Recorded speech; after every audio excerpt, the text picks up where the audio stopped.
Hello students, welcome to Mad Educators, another official YouTube channel Chemistry by Mad Educator, specially designed for chemistry, and I am your online educator for the subject chemistry. Students, in today's session we are going to discuss about the class 11 fourth unit, that is chemical bonding and molecular structure. आज के session में हम discuss करने वाले हैं chemical bonding and the molecular structure के बारे में, जो आपके एग्जाम के लिए बहुत इंपॉर्टेंट है, for your board exam, also for your competitive exam. तो चलिए लेक्चर को शुरू करते हैं.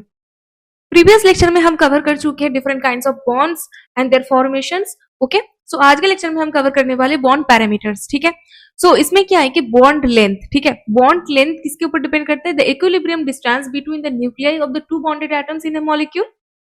ठीक है, जैसे एक एटम है. ठीक है, एटम की जो न्यूक्लियस होती है, ठीक है, ये एक एटम है एंड ये एक एटम है. ठीक है, सो दोनों न्यूक्लियस की न्यूक्लियस टू न्यूक्लियस की, ठीक है, जो डिस्टेंस होती है ना, इसे हम बोलते हैं बॉन्ड लेंथ. ठीक है, the equilibrium distance between the nuclei of two bonded atoms in a molecule. Okay, bond angle क्या है कि angle between the orbitals containing bonding electron pairs around the central atom is a complex molecule और ion.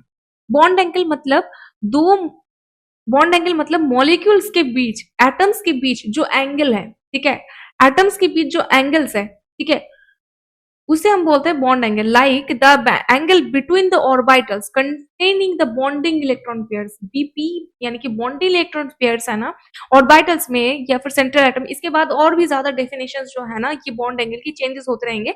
तो like अभी के लिए जो है ना, एटम्स के बीच जो एंगल्स प्रेजेंट होते हैं ना एक मॉलिक्यूल में, उसे हम बोलते हैं बॉन्ड एंगल्स. ये मॉलिक्यूलर जियोमेट्री या फिर जियोमेट्री में आपको समझ में आ जाएगी. तो बॉन्ड एंथैल्पी क्या है कि बॉन्ड एंथैल्पी मतलब the amount of energy required to break one mole of bonds of a particular type between two atoms in a gaseous state. ठीक है, बॉन्ड को ब्रेक करने के लिए एक मोल जितना अमाउंट रिक्वायरमेंट होती है ना, उसे हम बोलते हैं बॉन्ड एंथैल्पी. इसको आप रिवर्स में भी बोल सकते हो. एक बॉन्ड फॉर्मेशन करने के लिए जितना अमाउंट ऑफ एनर्जी रिक्वायरमेंट भी होती है ना, उसे भी आप बॉन्ड एंथैल्पी बोल सकते हो. बट इसमें जो साइन होता है ना, पॉजिटिव एंड नेगेटिव, इस तरीके से चेंजेस हो जाती है. ठीक है, in polyatomic molecules means on average bond enthalpy used. Okay, bond parameters पर 2. बॉन्ड ऑर्डर मतलब क्या कि in Lewis description it is the number of bonds between two atoms in a molecule. Okay, like H2. ठीक है, H2 में क्या है कि ऑर्डर है 1 एंड 2 में O2 में क्या है कि इसका ऑर्डर 2 है. N2 में क्या है कि इसका ऑर्डर 3 है. रेजोनेंस स्ट्रक्चर्स मतलब when a single use can not describe a molecule accurately, multiple structures like canonical forms are used to represent the resonance hybrid. Like resonance मतलब यहाँ पर जो डीलोकलाइजेशन ऑफ इलेक्ट्रॉन्स होती है ना, इसको रिप्रेजेंट करता है. ठीक है, सो ये जो ल्यूज स्ट्रक्चर है ना, ये इसको एक्सप्लेन नहीं कर पाए. कैनोनिकल स्ट्रक्चर बोल सकते, कंजुगेशन बोल सकते हो. ठीक है, ये डीलोकलाइजेशन ऑफ इलेक्ट्रॉन्स को रिप्रेजेंट करता है.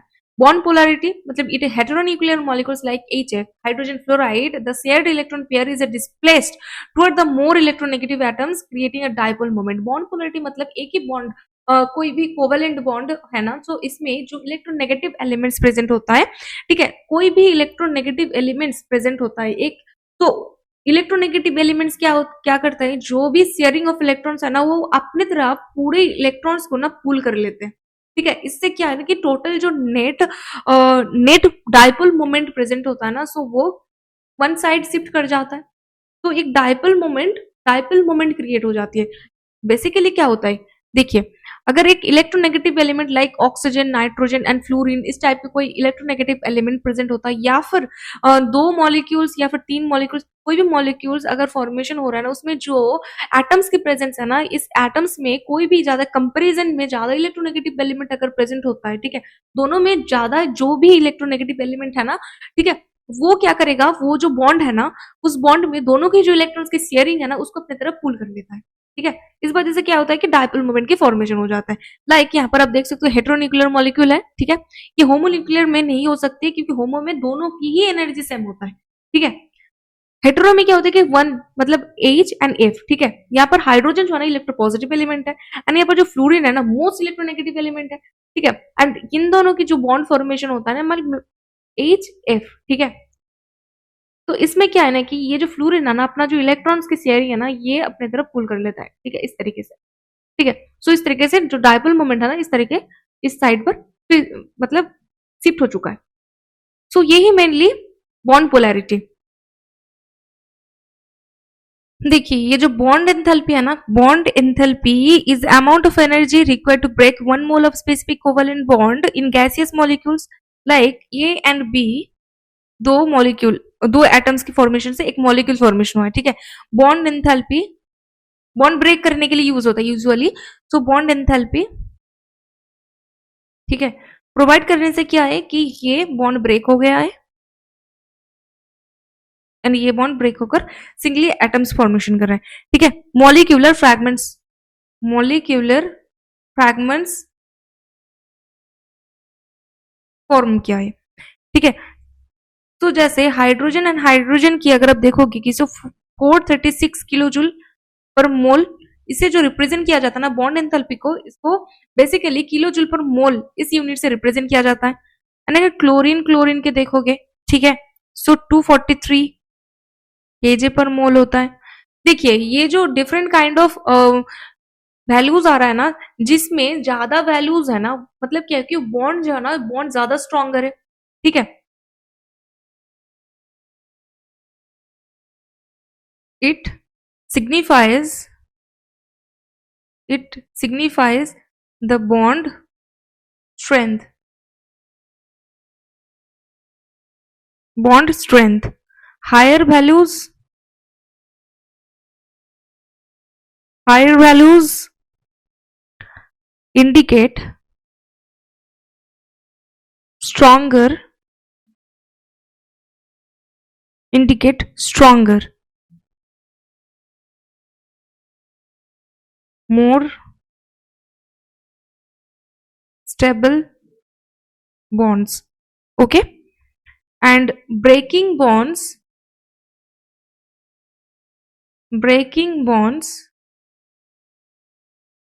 is always endothermic, endothermic, while forming bonds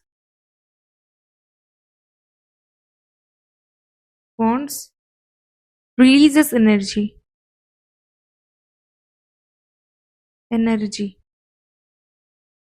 So breaking bonds requires energy, so del H is greater than 0 and bond formation यानी कि releases energy, so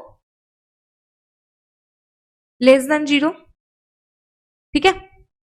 जनरली क्या होता है कि ट्रिपल बॉन्ड्स ज्यादा स्ट्रॉन्गर होता है in comparison to the double bonds, and double bonds जो है ना ये ज्यादा स्ट्रॉन्गर होता है in comparison to the single bond. अगर इसका हम ट्रेंड्स को राइट करें, लाइक ट्रिपल बॉन्ड्स ज्यादा स्टेबल होता है then double bond then single bond, okay. तो इस तरीके से ये जो ट्रेंड है ना ये फॉलो होता है। एंड अगर बॉन्ड ब्रेकिंग एनर्जी या फिर बॉन्ड एंथैल्पी जो है ना ये इस तरीके से भी फॉलो होता है। लाइक ट्रिपल बॉन्ड ब्रेक करने के लिए ज्यादा एंथैल्पी, ज्यादा एनर्जी की रिक्वायरमेंट है, then double bond, then single bond, ठीक है। सो आज के लेक्चर में बस इतना ही। Hope this video helps you to clear all the doubts related to this topic. अगर वीडियो पसंद आया तो वीडियो को लाइक कर देना, चैनल को सब्सक्राइब कर देना। मिलते हैं नेक्स्ट इंपॉर्टेंट सेशन के साथ, तब तक के लिए bye bye, take care for self and also your family.